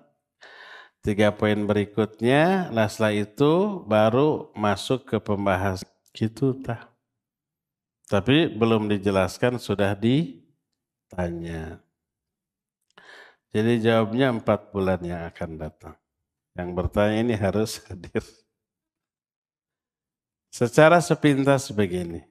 Bagaimana caranya agar kita bisa meraih ketakwaan? Pertama, dengan belajar ilmu lalu mengaplikasikan ilmu. Ilmu itu alat untuk meraih ketakwaan. Dengan cara apa? Diamalkan. Berkata Imam Sufyan Ats-Tsauri rahimahullah, innama yuta'allamul ilmu liyuttaqallahu bihi. Hanyalah ilmu ini dicari sebagai alat untuk bisa bertakwa kepada Allah. Pelajari ilmu, fahami, lalu aplikasikan, itulah ketakwaan. Berkata Abu Darda radhiyallahu an, la takunu taqiyan hatta takuna aliman, wa la takunu bil ilmi jamilan hatta takuna bihi amilan. Kamu tidak bisa menjadi orang bertakwa sebelum kamu berilmu. Tanpa ilmu nggak bisa teraih ini ketakwaan. Orang bodoh nggak akan bisa menjadi orang bertakwa. Karena apa? Definisi takwa tadi sudah disinggung, melaksanakan semua perintah, menjauhi semua larangan. Untuk bisa melaksanakan perintah perlu ilmu tidak? Ya perlu. Apa saja ilmu, perintah harus berilmu. Bagaimana cara melakukan perintah itu perlu ilmu. Bagaimana agar mengamalkan perintah itu secara berkualitas itu butuh ilmu. Semuanya butuh ilmu. Tanpa ilmu nggak bisa kita melaksanakan perintah, menjauhi larangan. Maka untuk bertakwa butuh ilmu. Pelajari ilmu, aplikasikan, itulah ketakwaan. Ini yang pertama. Kedua, cara kedua. Jangan lupa memohon kepada hidayah. Memohon kepada Allah agar hati kita diistiqamahkan. Agar hati kita ini diapakan? Disucikan. Banyak doa dalam Quran hadis. Contoh Rabbana la tuzigh qulubana ba'da idh hadaitana wa hab lana min ladunka rahmah innaka antal wahhab. Allahumma ya muqallibal qulub tsabbit qalbi ala dinik. Allahumma ya musarrifal qulub sarrif qalbi ala ta'atik. Allahumma inni as'aluka fi'lal khairat wa tarkal munkarat wa hubbal masakin wa an taghfira li wa tarhamani wa idza aradta fitnata qaumin fatawaffahu ghaira maftunin. Allahumma ati nafsi taqwaha wa zakkiha anta khairu man zakkaha anta waliyuha maulaha. Allahumma inni a'udzubika min ilmin la yanfa wa min qalbin la yakhsha wa min nafsin la tashba wa min da'watin la yustajabu laha. Itu doa-doa untuk meminta hidayah kepada Allah. Untuk beramal, untuk menjauhi keburukan, itulah ketakwaan. Jadi yang kedua, berdoa, meminta kepada Allah Azza wa Jalla. Ya. Karena Allah yang membolak-balikan hati kita. Ketiga, jangan lupa gaul. Bergaulah dengan orang-orang bertakwa. Agar kita terimbas ketularan, ketepaan, ketakwaan. Kita akan mengikuti kebiasaan teman kita. Terpengaruh agamanya oleh agama teman kita, baik pengamalan ataupun pemahaman.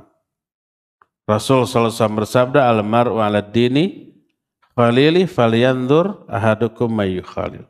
Seorang agama itu dipengaruhi oleh agama kawan. Maka setiap kalian dalam perhatikan dengan siapa dia berkawan. Bergaulah dengan orang-orang yang soleh, orang-orang bertakwa. Dan jauhi pergaulan dengan orang-orang fasik. Orang-orang durhaka, orang-orang yang mengabaikan agama ini, nanti kita terpengaruh. Lagi ngobrol, tiba-tiba azan, kita ke masjid dulu. Kata teman, lagi seru-serunya nanti. Belum qomat, nanti setelah qomat kita wudu. Pas sudah qomat tuh, nanti baru takbir yang pertama. Nanti masbuk juga dapat berjamaah. Akhirnya bablas. Ya, terpengaruh kita dengan keburukan orang itu. Ya.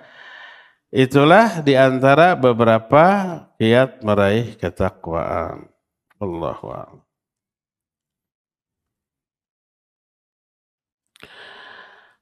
Bagaimana menghilangkan kebiasaan bicara buruk? Terkadang suka keceplosan. Terkadang apa sering? Sering atau selalu? Selalu. Bagaimana menghilangkan kebiasaan ketika bicara buruk? Baik, ini kembali kepada ketakwaan. Jadi orang yang bertakwa selalu menjauhi semua keburukan, ucapan ataupun perbuatan. Jadi ketika akan berbicara dia timbang-timbang, ini bicara ini buruk atau tidak. Para ulama sebelum berbicara menimbang dua hal. Pertama, menimbang ucapan ini baik apa buruk. Ini yang pertama. Kalau buruk, dia jaga, tidak diucapkan. Yang kedua, kalau ini baik, dia meninjau ulang niatnya. Apa niat dia mengatakan perkara baik ini? Kalau niatnya ingin dipuji orang, maka dia perbaiki dulu niatnya. Jangankan ngomong. Sholat sekalipun, kalau niatnya ingin dipuji orang, ria terkena dengan ancaman fawailul lil musallin, diazab oleh Allah. Orang yang sholatnya, orang yang diazab karena sholatnya bukan karena sholatnya, karena niat. Alladzina hum yura'un, karena ria. Apalagi selain sholat, ngomong atau nulis, isinya baik. Coba lihat untuk apa? Apakah ingin popularitas, ingin dipuji? Kalau ingin dipuji, tulisan orang dia ambil, diklaim sebagai tulisan dia sendirinya. Plagiat yang seperti ini. Plagiat itu yang mencaplok tulisan omongan orang, lalu diakui sebagai omongan atau tulisan dia sendiri. Ada yang begitu? Ada, banyak. Dan plagiat ini termasuk tindak pidana. Kalau umpamanya ada mahasiswa tingkat akhir bikin skripsi, males gitu ya. Udah aja cari skripsi orang lain kayak kapan, plek, diaku saja sebagai skripsi tulisan dia, plagiator. Kalau ketahuan, maka walaupun lulus gitu setelah sidang, oh bagus cum laude gitu. Ternyata ini ada itu, persis begini hanya dirubah sedikit dua dikit gitu. Plagiat ya. Bisa dibatalkan dan bisa dihukum. Di mata manusia juga ini jahat. Apalagi di mata Allah Azza wa Jalla. Ya. Jadi coba kalau mau ngomong pertimbangkan dua hal. Omongan ini baik apa buruk? Kalau buruk otomatis tinggalkan. Tahan, jangan dikatakan. Kedua, kalau baik tinjau niatnya untuk apa. Ya. Kalau baik dan harus dikatakan agar orang ngambil manfaat, perbaiki dulu niatnya lillahi ta'ala, bukan untuk menuai pujian orang. Ya. Nah ini merupakan aplikasi nyata dari iman. Man kana yu'minu billahi wal yawmil akhir falyaqul khairan aw liyasmut. Ya. Jadi pertama agar kita bisa menahan diri dari kebiasaan buruk, pertama kita harus mempertimbangkan efek dari omongan ini. Kedua, coba ingat-ingat, ketahui bahkan yakini dampak buruk dari omongan buruk. Apa dampak buruknya? Besar. Pertama, dosa besar. Karena melanggar perintah melarangan Allah. La ya ayyuhalladzina amanu la yaskhar qaumun min qaumin asa an yakunu khairam minhum wala nisa'un min nisa' asa an yakunna khairam minhunna wala talmizu anfusakum wala tanabazu bil alqab. Itu larangan omong buruk ya. Menghina, mencela, menyudutkan, merendahkan orang nggak boleh.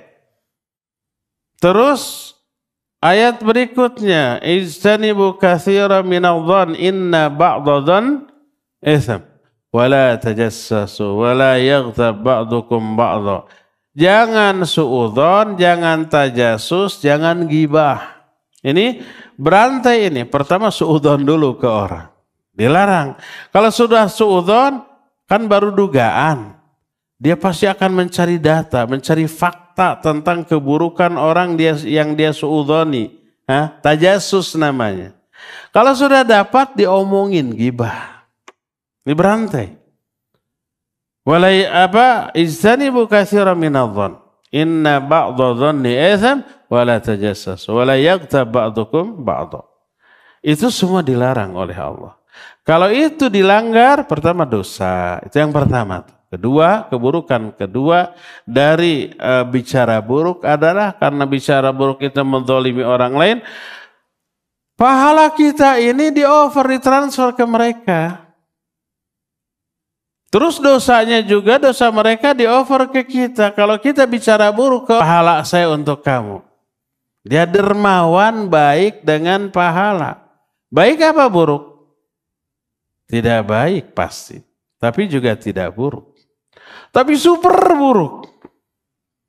Gimana tidak buruk? Pahala dia dikasih ke orang, sudah capek-capek berbuat, kita sholat, kita tholabul ilm, kita baca Quran.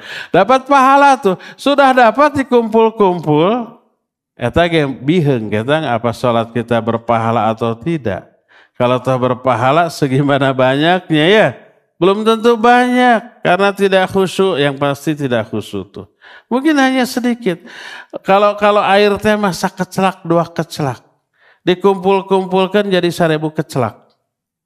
Sabaskom tah. Setelah dapat 1 baskom dikasih ke orang. Nih mau air saya? Dikasih ke orang, dosa kamu sini saya pikul. Ngeri nggak tuh? Ngeri banget. Celaka, bangkrut kita. Bangkrut karena kezaliman kita kepada orang lain. Pikirkan itu ya. Oleh karena itulah maka untuk menghilangkan kebiasaan buruk dalam berbicara yang buruk, pertama ingat-ingat itu dosa besar. Kedua itu menghilangkan pahala kita. Ketiga itu menambah dosa. Selain dosa karena bicara buruk, juga dosa karena dosa orang lain dipikulkan kepada kita. Ini yang kedua. Yang ketiganya akan dapat azab di alam kubur dengan azab yang sangat dahsyat. Kalau bicara buruknya itu ghibah, itu nanti kuku kita akan panjang terbuat dari apa? Dari logam dan runcing, tajam gitu. Lalu dicakar-cakarkan ke wajahnya, ke dadanya berlumuran darah. Perih enggak? Enggak perih. Cuma sangat perih. Bingit gitu perihnya tuh ya. Itu di alam kubur terus sampai hari kiamat seperti itu. Kalau bicara buruknya itu dusta, itu nanti kita akan ditusuk dari rahang tembus ke tengkuk tuh. Sebagaimana hadis sahih tentang hal itu, tentang mimpi Nabi SAW. Melihat orang duduk di sebuah tempat, di sampingnya ada orang yang berdiri sambil memegang besi yang panjang dan tajam, lalu besi itu ditusukkan ke rahang, nembus tengkuk. Sebelah kanan, terus pindah ke sebelah kiri, tusukan lagi. Cabut lagi, tusukan lagi, cabut lagi, tusukan lagi.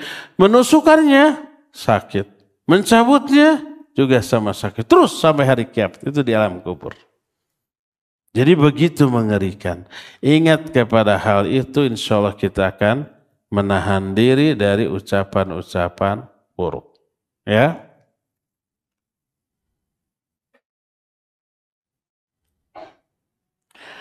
Allah lebih dekat dari urat nadi. Surat apa, ayat berapa? Itu surah Qaf. Ayatnya cari dari ayat 1 sampai ayat akhir. Kasih ketemu. Yang jelas surah Qaf ya. Tadi walaqad khalaqnal insan wa na'lamu ma tuwaswisu bihi nafsuhu wa nahnu aqrabu ilaihi min hablil wad idh yatalaqqal mutalaqqiyani 'anil yamini wa 'anil shimali qa'id ma yalfidhu min qawlin illa ladaihi raqibun atid. Itu mungkin ayat yang ke-30-an gitu. Cari sendirilah. Bukan di awal, bukan di akhir, di tengah-tengah. Sebab surah Qaf ini tidak begitu banyak.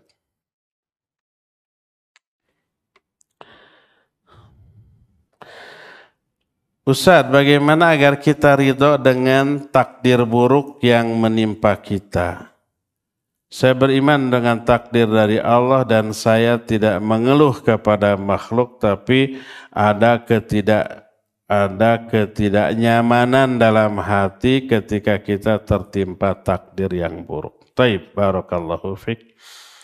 Bagaimana caranya agar kita ridho? Sekarang begini. Kalau kita sakit ke dokter menetapkan tindakan yang membuat kita menderita. Yaitu gimana? Pertama disuntik, ya enggak? Sakit enggak? Sakit. Gimana caranya agar si pasien ridho mengalami sakitnya disuntik? Ada yang pernah disuntik di sini? Ada. Ridho apa tidak? Ridho. Ya. Setelah beres disuntik, dokter itu tidak hanya begitu. Melarang dari yang enak-enak. Jangan makan yang enak-enak. Durian si montong jangan. Kambing bakar jangan. Pokoknya yang enak-enak tinggalkan. Yang dimakan apa? Yang pahit-pahit nih obat. Ridho enggak? Ridho, dimakan enggak? Dimakan. Itu belum seberapa, belum selesai nih. Kata dokter, sini duit, bayar. Dibayar enggak? Dibayar. Ridho enggak? Ridho. Apa kata dokter? Minggu depan sini lagi, saya tojos lagi dengan jarum, saya kasih lagi yang pahit-pahit, saya mintai lagi uang. Minggu depan datang lagi enggak? Datang. Kenapa? Ridho. Seperti itu. Karena yakin di balik semuanya itu ada kemaslahatan berupa kesembuhan. Gak apa-apa sakit sebentar, asal sembuh. Gak apa-apa pahit sebentar, paling seminggunya makan obatnya. Setelah seminggu bisa makan enak lagi gitu. Gak apa-apa keluar uang sekarang, sedikit. Tapi dengan kesehatan yang kita raih bisa dapat uang lebih banyak. Makanya kita ridho. Walaupun oleh dokter disuruh nanti datang lagi ya. Ngapain dok? Saya tojos lagi. Saya kasih obat yang pahit, saya mintai duit lagi. Datang tuh. Ini baru sama dokter. Apalagi sama Allah Azza wa Jalla. Tidaklah Allah mentakdirkan sesuatu yang pahit, yang buruk. Takdir Allah ada yang buruk? Ada. Kata Nabi SAW, antu'mina bil qadari khairihi wa syarrihi. Kamu beriman kepada takdir baik yang baik ataupun yang buruk. Tapi yang dimaksud takdir yang buruk, kita harus rinci. Takdir itu ada dua. Di dalam kejadian ada dua. Pertama, takdir Allah terhadap kejadian itu. Kejadian itu ketetapan Allah. Kedua, peristiwa dari ketetapan Allah berupa kejadian yang buruk. Yang dimaksud takdir buruk adalah kejadian yang merugikan kita. Itu yang dimaksud buruk. Tapi ketetapan Allah menetapkan kejadian buruk itu adalah baik. Dua-duanya memang disebut takdir Allah. Ketetapan Allah dalam menetapkan peristiwa itu takdir. Kejadian karena ketetapan Allah itu juga disebut takdir. Yang dimaksud takdir Allah yang buruk adalah kejadiannya, bukan ketetapannya. Nah, dalam semua takdir Allah hanya satu kerugiannya, tapi ada banyak poin keuntungannya. Apa kerugiannya? Kita menderita gitu aja. Kita dihina orang, menderita. Hanya itu kerugiannya. Atau kita kehilangan uang, sedih. Hanya itu kerugiannya. Di balik semua kerugian, hanya satu kerugian tadi banyak keuntungan. Apa keuntungannya? Pertama, dosa kita gugur karena penderitaan itu. Sebanyak apa dosa gugur? Sesuai dengan kadar penderitaan. Lebih menderita, lebih banyak dosa-dosa yang gugur. Ma min muslimin asobahul adha. Tidaklah seorang mukmin yang tertimpa dengan adha, dengan sebuah rasa sakit, atau wala nasbun, wala wasabun, atau kelelahan, kepenatan, wala sakmun, atau penyakit apapun, ya, wala huznun wala hamun, atau kesedihan atau keresahan, hatta syaukahi syukaha, sampai ada satu duri yang ngoet sampai baret, apa ngoetnya yang menggaris sampai baret, illa kafarallahu bihi khataya, kecuali Allah akan hapus kesalahan-kesalahan dari orang tersebut. Ya, jadi semua musibah menghapus dosa. Ini keuntungan pertama. Kedua, dapat pahala atas kesabaran. Sebesar apa pahalanya? Berbanding lurus dengan kadar dari penderitaan. Al-ajru ala qadril masyaqqah. Pahala akan disesuaikan dengan kadar penderitaan. Ya. Ketiga, orang yang dapat musibah itu doanya dikabul oleh Allah Azza wa Jalla. Didengar. Dan banyak ayat dan hadis. Jangankan orang biasa, orang musyrik nyawanya terancam. Berdoa kepada Allah. Padahal dia musyrik. Tapi ketika nyawanya terancam, berdoanya kepada Allah dikabul itu. Fa'idha ghasyahum maujun kadzulali da'awullaha mukhlishina lahuddin. Ketika orang musyrik itu terombang-ambing di lautan oleh gelombang, mereka berdoa secara ikhlas kepada Allah. Falamma najjahum ilal barri faminhum muqtasid. Dalam ayat lain, idahum yusyrikun. Ketika mereka itu diselamatkan, doanya dikabul. Ketika diombang-ambingkan oleh gelombang, ya Allah selamatkan, dikabul. Sampai ke daratan musyrik lagi dia. Itu orang musyrik loh. Tapi ketika nyawanya terancam dapat musibah, berdoa kepada Allah dikabul. Apalagi orang muslim. Makanya dalam salah satu hadis qudsi Allah pernah berfirman, ini hadisnya panjang tapi salah satu penggalan kalimatnya adalah ya ibna Adam, kuntu maridha falam ta'udni amma alimta in uddani wajadani indi. Ya. Kata Allah, hai Bani Adam, dulu waktu kalian hidup di dunia aku sakit, tapi kalian tidak melayat aku. Kata hamba Allah, Rabbi kaifa a'uduka wa anta rabbul alamin. Ya Allah, bagaimana aku melayatmu, menengokmu, perongko raja semesta alam. Masa Allah sakit gitu ya. Apa kata Allah? Amma alimta anna abdi kana maridan falam ta'udhu. Amma alimta in uddani wajadani indahu. Bukankah kamu tahu? Dulu waktu kamu hidup di dunia ada hambaku yang sakit. Kamu tidak menengoknya. Padahal kamu tahu kalau kamu menengoknya, kamu mendapati aku berada di sampingnya. Di samping orang yang sakit.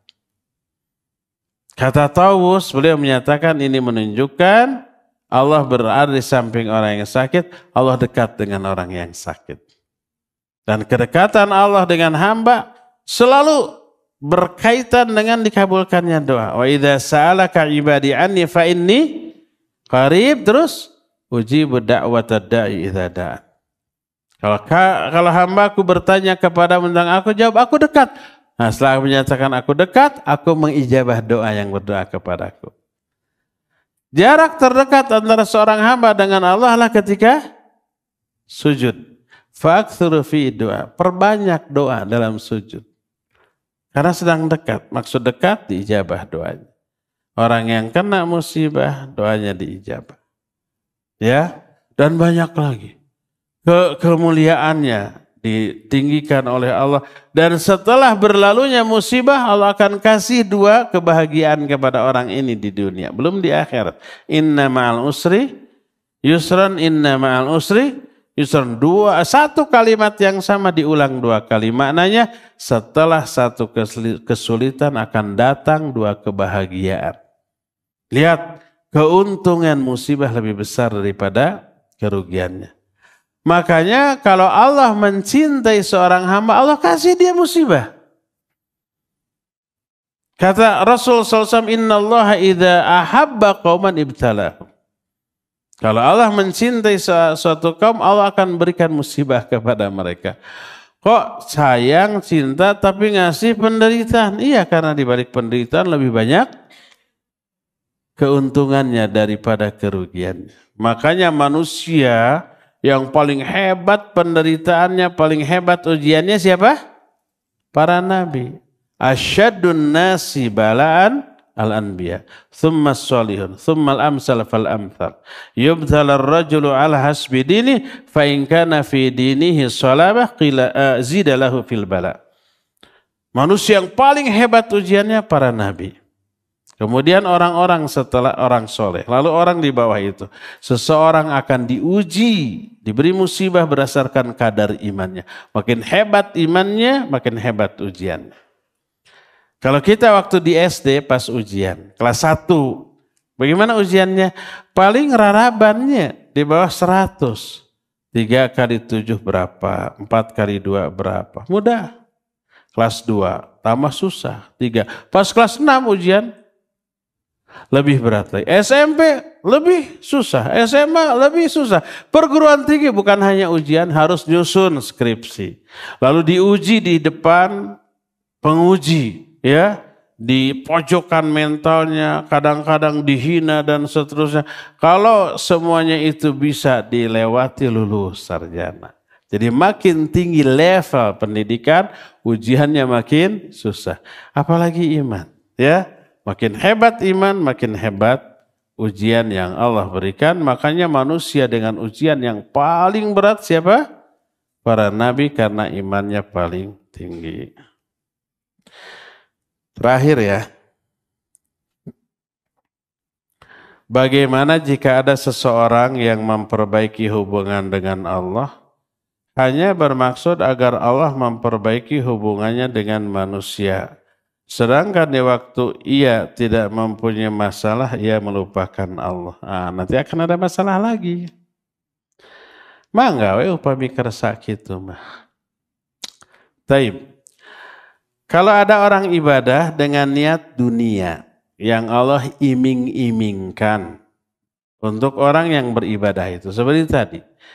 Siapa yang memperbaiki hubungan dengan Allah, yaitu sholatnya ditingkatkan, ya, saumnya, pokoknya ibadahnya ditingkatkan.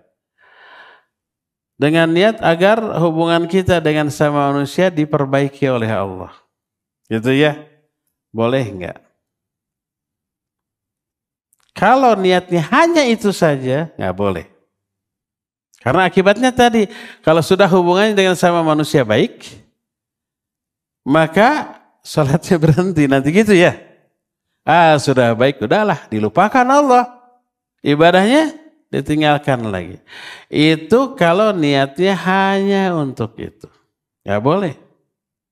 Tapi niatkan untuk semua niat yang Allah iming-imingkan, Allah janjikan kepada orang yang melakukan ibadah itu.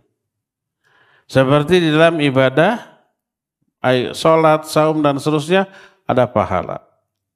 Ada maghfirah, ampunan, ada rahmat Allah, ada cinta Allah, ada ridho Allah, ada surga Allah, ada perlindungan dari api neraka. Itu yang di akhirat jauh lebih mahal daripada apapun yang kita peroleh di dunia. Selain iming-iming akhirat, Allah selipkan iming-iming dunia. Lalu kita menyelipkan niat itu, bukan satu-satunya niat. Kenapa kamu hebat ibadahnya ya? Saya ingin ridho Allah, dicintai oleh Allah, ingin ampunan, ingin ke surga, ingin dijauhkan dari api neraka. Salah satu ingin agar hubungan saya dengan sama manusia diperbaiki oleh Allah. Ya bagus, boleh. Tapi kalau hanya ini, saya mah nggak perlu ridho Allah, nggak perlu ampunan, nggak perlu surga. Yang penting mah rizki sajalah gitu ya. Karena tadi menyatakan orang yang bertakwa kepada Allah rizkinya akan diperluas. Orang yang banyak istighfar rizkinya Allah berikan. Faqultu astaghfiru rabbakum innahu kana ghaffara yursilis sama alaikum midrara wa yumdidkum bi amwali wa banin. Orang banyak istighfar, Allah akan berikan harta yang banyak. Itu ayat surah Nuh. Dalam hadis man aktsara bil istighfar, ja'alallahu min kulli dhayyikin makhraja wa min kulli hammin faraja wa razaqahu Allah min haitsu la yahtasib. Siapa yang banyak istighfar, Allah jadikan solusi bagi setiap masalah. Allah akan berikan kebahagiaan setiap kali dia sedih. Allah berikan rizki yang tidak disangka-sangka. Ini tiga-tiganya dunia ini. Selain akhirat, selain diampuni, selain dapat pahala, ada iming-iming dunia. Boleh nggak meniatkan istighfar dengan niat memperoleh tiga ini? Boleh, asal bukan hanya untuk dunianya. Termasuk akhirat yang lebih penting. Kenapa kau banyak istighfar? Saya ingin diampuni. Saya ingin dapat rahmat. Saya ingin dapat hidayah. Saya ingin surga. Saya takut kepada neraka. Makanya saya banyak istighfar. Banyak istighfar. Selain, saya juga ingin rezeki saya diluaskan. Karena Nabi SAW dan Allah juga mengimingi itu. Ya boleh. Tapi kalau hanya itu, kenapa kamu banyak istighfar? Agar rezeki saya banyak, agar saya kaya. Saya mah nggak perlu ampunan, nggak perlu pahala, hanya ingin kaya dengan istighfar. Ini nggak boleh. Karena hanya mengamalkan akhirat dengan tujuan dunia semata-mata, ini nggak boleh. Ya, kalau hanya itu. Tapi kalau diselipkan niat dunia, yang Allah janjikan, di tengah-tengah niat untuk memperoleh keuntungan akhirat, lalu kita selipkan niat dunia sebagaimana yang disebut Quran Sunnah, maka boleh ya. Wallahu a'lam, cukup ya sampai sini saja. Semoga Allah mempertemukan kita kembali di masa yang akan datang. Subhanakallahum bihamdik asyhadu an la ilaha illa anta astaghfiruka wa atubu ilaik walhamdulillahirabbil alamin. Wassalamualaikum warahmatullahi wabarakatuh.